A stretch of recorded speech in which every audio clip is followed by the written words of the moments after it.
సరే, మహారాష్ట్ర విషయానికి వస్తే మహారాష్ట్రలో బీజేపీ కూటమికి ఎదురుగాలి వీస్తోంది అని కూడా ప్రచారం జరుగుతోంది. అంటే హర్యానా తరహాలోనే బీజేపీ మళ్ళీ అక్కడ తమ గెలుపు దిశగా తమ అధికారాన్ని నిలబెట్టుకునే అవకాశం ఉంది. ఎందుకంటే ఒకవైపు బీజేపీ కూటమిలో షిండే వర్గం కావచ్చు, అజిత్ పవార్ వర్గం కావచ్చు, ఇటువైపు ఇండియా కూటమిలో కూడా ఎన్సీపీ, మరోవైపు శివసేన వర్గం ఉంది. ఎలా ఉంటుందంటారు? Too early to tell. Haryana నిన్నటి వరకు బీజేపీకి ఓడిపోతుంది, కాంగ్రెస్ గెలుస్తుంది అనుకున్నారు. ఇవాళ రిజల్ట్స్ వేరే వచ్చాయి. మహారాష్ట్ర ఎట్లా చెప్పగలుగుతారు ఎవరైనా? సో అందువల్ల అదే అంటున్నా, అక్కడ ఫ్యాక్టర్స్ ఏంటి. ఇప్పుడు హర్యానాలో కాంగ్రెస్ 5 సీట్లు గెలుచుకున్నా, బీజేపీ 5 సీట్లు గెలుచుకుంది. మహారాష్ట్రకు వచ్చే వరకు క్లియర్గా మహావికాస్ అఘాది ఇండియా కూటమి క్లియర్ ఎడ్జ్ పార్లమెంట్ ఎన్నికల్లో కనబడ్డది. తర్వాత అక్కడ అదర్ పార్టీస్ ఉన్నాయి. వంచిత్ బహుజన్ అఘాది, ప్రకాష్ అంబేద్కర్ పార్టీ ఉంది. ఎంఐఎం కొన్ని చోట్ల ముస్లిం ఓట్లను తీసుకుంటుంది. ఈ ఫ్యాక్టర్స్ అన్నీ ఏ రకంగా ప్రభావం చూపుతాయి ఇప్పుడు చెప్పడం చాలా కష్టం. డెఫినెట్గా హర్యానా లాగానే మహారాష్ట్రలో కూడా బీజేపీకి వ్యతిరేక పవనాలు ఉన్నాయన్నది లోక్సభ ఎన్నికల్లో రుజువైంది. మరీ డిసిసివ్గా రుజువైంది. మామూలుగా కూడా రుజువు కాదు, ఇంకా హర్యానా కన్నా ఎక్కువ రుజువైంది. హర్యానాలో కూడా బీజేపీ సగం సీట్లు కోల్పోయింది, కానీ మహారాష్ట్రలో అయితే సగం కన్నా ఎక్కువ సీట్లు కోల్పోయింది కదా. అందువల్ల డెఫినెట్గా మహారాష్ట్రలో కూడా ఈ ఛాలెంజ్ ఉంది. కానీ హర్యానాలో ఆ ఛాలెంజ్ను బీజేపీ అధిగమించగలిగింది. మహారాష్ట్రలో కూడా ఆ కోర్స్ కరెక్షన్ చేసుకొని అధిగమించగలిగితే ఈ యాంటీ ఇన్కంబెన్సీని తట్టుకొని నిలబడగలుగుతుంది. అది అధిగమిస్తుందా లేదా అనేది ఇప్పుడే ఎలా చెప్పగలం? సరే, ఇప్పుడున్న ఎన్నికల వ్యవస్థలో ఇండిపెండెంట్ అభ్యర్థుల ప్రభావం, వాళ్ళ పాత్ర ఏ విధంగా ఉంటుందంటారు సార్? రియల్ ఇండిపెండెంట్లు పెద్ద ప్రభావం చూపరు. ఇండిపెండెంట్ ఇప్పుడు జమాత్ ఇస్లామీ మద్దతుతో 10 మంది ఇండిపెండెంట్గా పోటీ చేశారు. అలాంటి వాళ్ళు ఇండిపెండెంట్లు కారు. వాళ్ళు ఏదో ఒక పార్టీ రిబెల్స్ లేదా పార్టీ పేరు చెప్పకుండా పోటీ చేయడం. ఇప్పుడు మీకు పాకిస్తాన్లో పాకిస్తాన్ టెహ్రీకా ఇన్సాఫ్ ఇమ్రాన్ ఖాన్ పార్టీ, ఆ పార్టీని బ్యాన్ చేశారు ఎలక్షన్లో. వాళ్ళంతా ఇండిపెండెంట్గా పోటీ చేసి 100 మంది గెలిచారు. సో మన దగ్గర ఎక్కడ డెమోక్రసీలోనైనా ఇండిపెండెంట్లకు ఆ ఆర్గనైజేషనల్ మిషనరీ అవన్నీ ఉండడం అంత సులభం కాదు. ఎక్కడైనా వ్యక్తులుగా బాగా పాపులర్ ఉన్న చోట గెలిస్తే గెలవచ్చేమో, కానీ స్టిల్ మన దేశంలో ఇప్పటికీ పార్టీని చూసి ఓటేసే జనం చాలా గణనీయంగా ఉంటారు. అలాగే ఆర్గనైజేషనల్ మజిల్, రిసోర్సెస్, ఇలాంటి క్యాడరు, ఇవన్నీ కూడా నీకు పార్టీలకు ఉండే అడ్వాంటేజ్. అన్నిటికీ మించి అధికారంలో ఎవరు వస్తారు, ఎవరు రాకూడదు అనే అంశాల ఆధారంగా ప్రజలు ఓట్లేస్తారు. ఆ అధికారంలో ఎవరు వస్తారు, ఎవరు రాకూడదు అనే అంశానికి ఇండిపెండెంట్లు చేసేదేమీ లేదు. అది కూడా ఒక కారణం. ఇండిపెండెంట్ల పైన ఎంత గౌరవం ఉన్నా ఎలక్షన్లకు వచ్చేవరకు ఏంటంటే నువ్వు అధికారంలోకి రావటానికి లేదా అధికారం నుంచి దించడానికి ఉపయోగపడతావా, ఉపయోగపడడం నీకు ఎందుకు ఓటేయాలి అనే భావన ఉంటుంది. అందువల్ల ఇండిపెండెంట్గా ప్రజలు అన్లెస్ వాడు పార్టీ రిబెల్ అయితే, లేదా రకరకాల కారణాల రీత్యా పోటీ చేస్తే, లేదా ఒక సోషల్ బేస్కి రిప్రజెంట్ చేస్తే, లేదా ఒక మూమెంట్ నుంచి వస్తే, ఇలాంటి ఒక పెక్యూలియర్ సర్కమ్స్టెన్సెస్ మినహా ఇండిపెండెంట్లకు పెద్ద ప్రభావం ఉంటుందని అనుకోను. జమ్మూ కాశ్మీర్లో ఆర్టికల్ 370 రద్దు తర్వాత జరిగిన ఈ ఎన్నికల్లో అక్కడ కాంగ్రెస్ లీడ్లో వచ్చింది. అయితే రాష్ట్ర రాజకీయాల్లో ఎలాంటి మార్పులు రావచ్చు అంటారు సార్? కాంగ్రెస్ లీడ్లోకి రాలేదు, నేషనల్ కాన్ఫరెన్స్ లీడ్లోకి వచ్చింది. నేషనల్ కాన్ఫరెన్స్కు కాంగ్రెస్ మిత్రపక్షం. సో కాంగ్రెస్ ఎక్కడైతే జనరల్గా తన రాజకీయ పరిస్థితి అర్థం చేసుకొని మోర్ అకామిడేటివ్గా ఉందో అక్కడ కాంగ్రెస్ గెలుస్తూ వచ్చింది.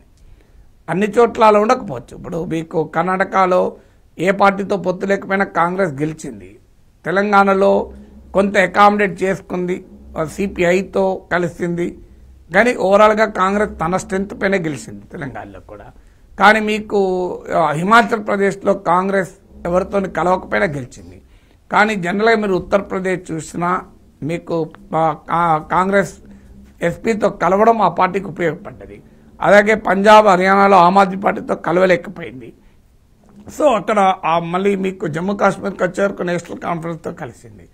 ఆయా కాంగ్రెస్ డామినెంట్ పార్టీగా ఉన్న చోట, కాంగ్రెస్ బీజేపీ మధ్య బైనరీ ఉన్న చోట కాంగ్రెస్ బలహీనత బయటపడుతుంది. మిత్రపక్షాలతో కలిసి బీజేపీని ఎదుర్కొన్న చోట మరింత బలంగా కాంగ్రెస్ ఎదుర్కోగలుగుతుంది, విత్ ఎక్సెప్షన్స్. కర్ణాటక ఒక ఎక్సెప్షన్, హిమాచల్ ప్రదేశ్ ఒక ఎక్సెప్షన్. యూపీ కానీ మహారాష్ట్ర కానీ హర్యానా మీకు తమిళనాడు కానీ బీహార్ కానీ అందువల్ల అక్కడున్న రాజకీయ పరిస్థితులు అనుగుణంగా తాము సొంతగానే బీజేపీని ఎదుర్కో సక్సెస్ ఉంటుందా, మిత్రపక్షాలతో అకామిడేట్ అయితే సక్సెస్ ఉంటుందా అనేది గ్రౌండ్ సిచ్యువేషన్ బట్టి మారిపోతుంటుంది. ఒక్కొక్క దగ్గర ఒక్కో చోట్ల ఒక రకంగా ఉంటుంది. అలాగే జమ్మూ కాశ్మీర్లో గవర్నర్ అధికారాలను ఏ విధంగా చూడొచ్చు అంటారు సార్? ఎందుకంటే ఒక 5 మంది సభ్యుల్ని ఎన్నుకునే అధికారం కూడా గవర్నర్కి ఉంది కాబట్టి దీన్ని ఎలా చూడాలంటారు? గవర్నర్ ఎన్నుకోరు, గవర్నర్ నామినేట్ చేస్తారు. Yes sir. గవర్నర్ కూడా కాదు, యూనియన్ హోమ్ మినిస్ట్రీ నామినేట్ చేస్తుంది గవర్నర్ ద్వారా. ఇది హైలీ అన్డెమోక్రటిక్. ప్రజలు ఎన్నుకున్న ప్రభుత్వం ఉండాలి తప్ప కేంద్ర ప్రభుత్వం నామినేట్ చేసిన ప్రతినిధులు ఉంటే కాశ్మీర్ ప్రజలకు సంబంధం లేని ప్రజా తీర్పు కదా అది. అదే కదా కాశ్మీర్ని ఈ స్థాయికి తీసుకొచ్చింది. ఇప్పుడు మనం ఒప్పుకుంటాం, తెలంగాణలో ఒక 5 ఎమ్మెల్యేలు 119 ఎమ్మెల్యేలకు బదులుగా ఇంకో 6 కేంద్ర ప్రభుత్వం నామినేట్ చేస్తామంటే తెలంగాణలో ఒప్పుకుంటామా? ఆంధ్రప్రదేశ్లో ఒప్పుకుంటామా? మరి కాశ్మీర్ వాళ్ళు ఎందుకు ఒప్పుకుంటారు? సో ఆ కాశ్మీర్ ఒక రకంగా ఇతర ప్రాంతాలు ఒక రకంగా చూడడం వల్లనే కదా కాశ్మీర్లో ఈ రకమైన పరాయీకరణ భావన పెరిగి తీవ్రవాద శక్తులకు అది ఉపయోగపడింది. మొదటి నుంచి కాశ్మీరీ పొలిటికల్ ప్రాసెస్తో కేంద్రం ఆడుకుంది. గతంలో కాంగ్రెస్ ఆ పని చేసి ఇక్కడ తీసుకొచ్చింది, ఇప్పుడు బీజేపీ అదే పని చేస్తుంది కదా. కాశ్మీరీ ప్రజలకు హక్కు లేదా జమ్మూ కాశ్మీర్ ప్రజలకు తమ ప్రభుత్వం ఏదో తాము ఎన్నుకోవడానికి? మధ్యలో కేంద్ర ప్రభుత్వం ఎట్లా డిసైడ్ చేస్తే జమ్మూ కాశ్మీర్ని ఎవరు పాలించాలని? అసెంబ్లీలో కాశ్మీరీ పండితులకు రిప్రజెంటేషను, పాక్ ఆక్యుపైడ్ కాశ్మీర్ నుంచి వలస వచ్చిన రిప్రజెంటేషన్ ఉండడం తప్పు కాదు, కానీ ప్రభుత్వం ఏర్పాటుకు అది కీలకం కాకూడదు. పోనీయండి, అది కూడా గవర్నర్ ఎక్కడైనా నేషనల్ క్యాపిటల్ టెరిటరీ కేసులో సుప్రీంకోర్టు ఢిల్లీలో తీర్పు చెప్పింది. ఎక్కడైనా గవర్నర్ కానీ లెఫ్టినెంట్ గవర్నర్ కానీ ప్రజలు ఎన్నుకున్న మంత్రి మండలి సలహా సంప్రదింపుల మేరకే పనిచేయాలి.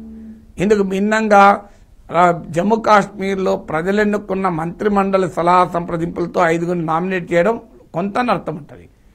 కానీ ప్రజలకు సంబంధం లేకుండా ఎన్నికల ఫలితాలు కూడా రాకముందు, అసెంబ్లీ కాన్స్టిట్యూట్ కాకముందు నేను పైకెళ్ళి 5 తీసుకొచ్చి ఇక్కడ పెడతా అంటే అది ఎలా డెమోక్రసీ అవుతుంది? సార్, మెజారిటీ రాకుంటే పీడీపీని కూటమిలోకి ఆహ్వానిస్తామని ఫరూక్ అబ్దుల్లా అన్నారు. ఇప్పుడు ఆ అవసరం ఉండదనుకోవచ్చా సార్? ఫరూక్ అబ్దుల్లా ఇంకో మాట కూడా అన్నాడు, మెజార్టీ వచ్చినా రాకపోయినా పీడీపీని ఆహ్వానిస్తామన్నాడు. పీడీపీ ఆల్రెడీ ఇండియా కూటమిలో భాగస్వామి.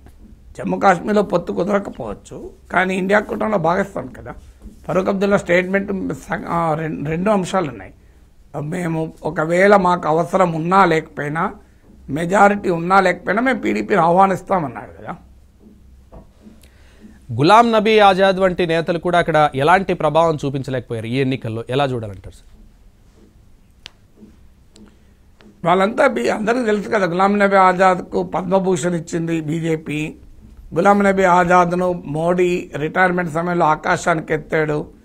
కాంగ్రెస్ పార్టీని బలహీనపరచడానికి బీజేపీ ఆడిన నాటకంలో గులాం నబీ ఆజాద్ ఒక పావు. అనేక సార్లు ఆయనకు రాజ్యసభ సీట్ ఇచ్చి, రాజ్యసభలో ప్రతిపక్ష నేత హోదా ఇచ్చి, కేంద్ర మంత్రి పదవి ఇచ్చి, జమ్మూ కాశ్మీర్ ముఖ్యమంత్రి పదవి ఇస్తే చివరికి ఆయనకు మళ్ళీ ఇంకొకసారి రాజ్యసభ సీట్ ఇవ్వలేదని చెప్పి బయటకు వచ్చాడు. ఇక అంతటి స్వార్థం చూపిన రాజకీయ నాయకులకు ప్రజలు బుద్ధి చెప్పడమే మంచిది కదా.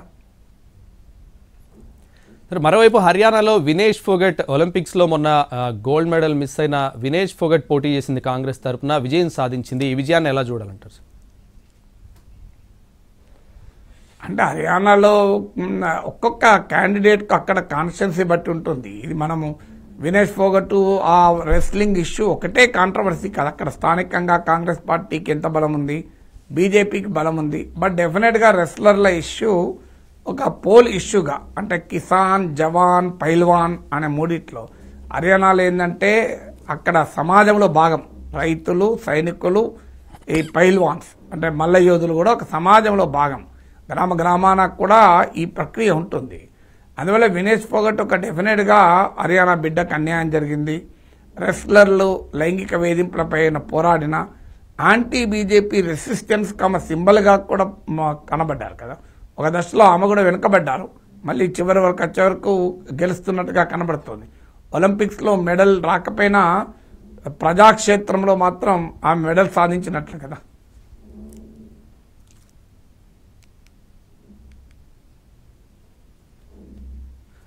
Right sir, thank you sir, లైవ్లో జాయిన్